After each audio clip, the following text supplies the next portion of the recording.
Hello and welcome to this first episode.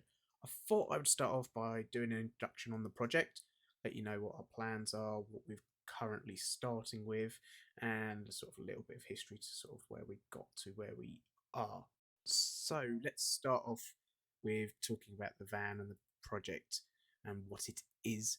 So the van is a 1994 Transporter 800 Special. Being a 94, it's a pre-facelift model having the squarer bumpers and old interior design.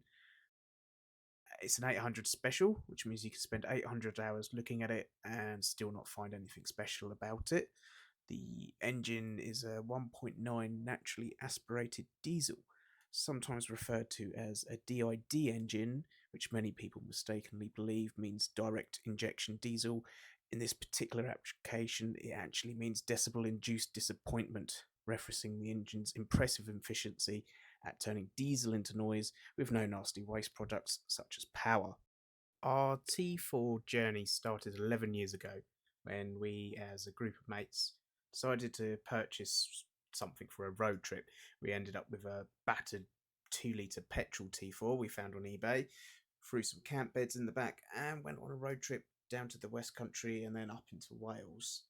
After completing the trip, we agreed that camper life was unbeatable and sort of really enjoyed it, so we wanted to sort of carry on and do more about it. However, this particular trip had shown up that our shoestring budget was a bit stretched when using the petrol van, which sort of averaged about 25 miles per gallon, and it was just a bit too pricey to run for us back then.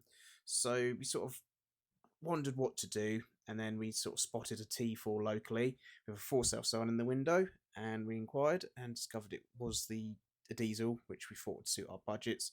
Even better, it looked cleaner than our sort of tatty one we bought off eBay. So we decided to purchase it, sold the other petrol van on pretty quickly, and we sort of did a thorough inspection that we probably should have done before we bought it, and realised it wasn't quite as good as we thought. The side windows had been poorly fitted and leaking, which had subsequently caused all the wood to rot, and underneath the wooden floor there was rust all over the floor.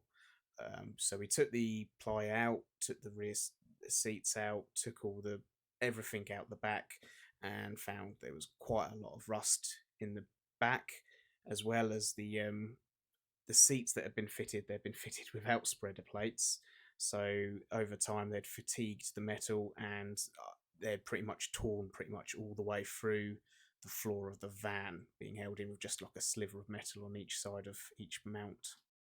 So this made us decide to have a more in-depth look over it, and it just revealed sort of more problems. A pinprick of rust in the passenger's door shut became a hole, and another one on the rear seal became an even bigger one. And we decided at this point it was going to sort of become much more of a project than we thought. The seat and the lining were binned, and we picked up a cheap welder, and I attempted to self-teach myself how to weld. I'd like to say that it was a success and that 10 years of care and attention followed, but as you can see how it stands, it basically became a monument to procrastination.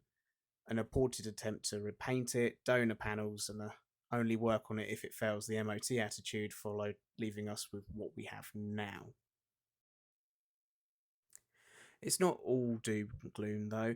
As parts failed, they were generally replaced with upgraded items. I mean, mechanically, it's all right, and despite the looks, it's not a total goner in terms of rust. And compared to sort of other T4s I've seen, it's not terrible. It's got rust, but it kind of looks worse than it actually is. After securing a dry area to work, we decided to take it off the road and give it some much needed love after a decade of abuse. However, neither of us have particularly liked diesels all that much, and the noise and lack of power has become somewhat grained to me. We sort of fought back to the old petrol we had, and we kind of both agreed that we preferred how it had driven. It was just on a budget, we couldn't afford to drive it anywhere, but that's no longer an issue. So we sort of started looking online, and this ultimately led to us sort of last autumn dragging a caravel out of the hedge it had sat in long enough to become basically part of the hedge.